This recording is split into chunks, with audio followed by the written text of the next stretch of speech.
होली की पूर्व संध्या होलिका दहन के कार्यक्रम का आयोजन किया जाता है। लोग लकड़ियों को इकट्ठा करने के बाद माथा टेक पूजन करते हैं और फिर उसमें आग लगा उसका दहन किया जाता है। मान्यता है कि होलिका दहन फागुन मास की पूर्णिमा तिथि में ही होना चाहिए। रंगों का त्यौहार होली देश भर में कल धूमधाम से मनाया जाएगा। होली की पूर्व संध्या होलिका दहन भी किया जाता है। यह सालों से चली आ रही एक परंपरा है। कहा जाता है कि दैत्यराज हिरण्यकश्यप का बेटा प्रहलाद उनकी बजाय भगवान विष्णु का नाम जपता था, जिससे खफा हो वो अपने बेटे प्रहलाद को मारना चाहता था।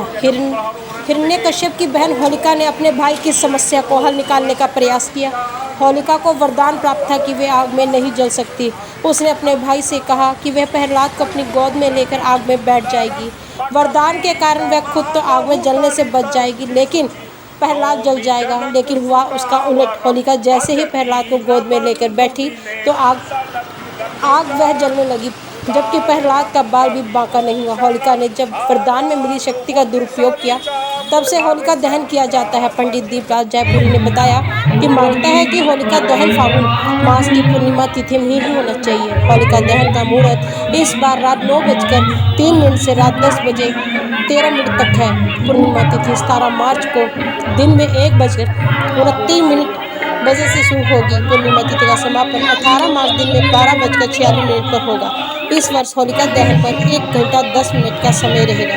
इस दिन दोपहर 1:20 से रात्रि 1 बजे तक भद्रा योग रहेगा। भद्रा को अशुभ माना गया है।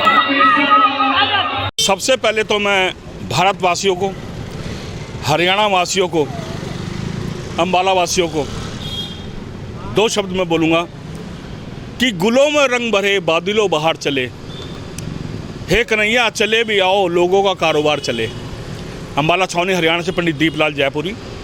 17 मार्च 2022 गुरुवार का दिन, पूर्वा फाल्गुनी नक्षत्र, फाल्गुन शुक्ल पक्ष पूर्णिमा, जिसके अंतर्गत होलिका दहन किया जाता है।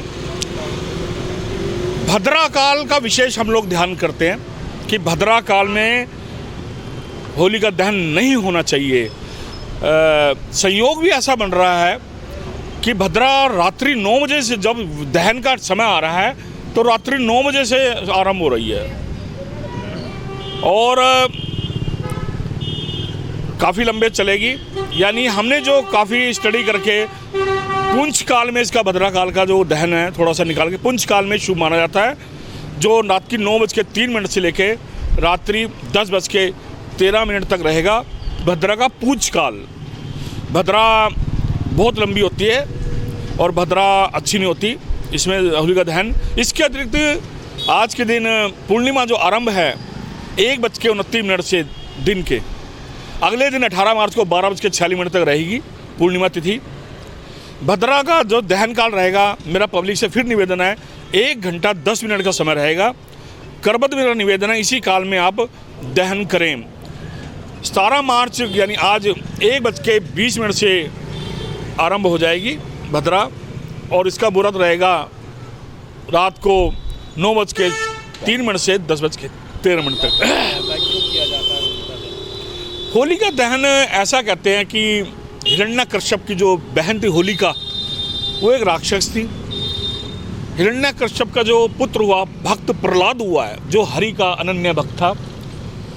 राक्षस जाति के थे, इसलिए विष्णु भगवान को वो लोग पसंद नहीं करते थे।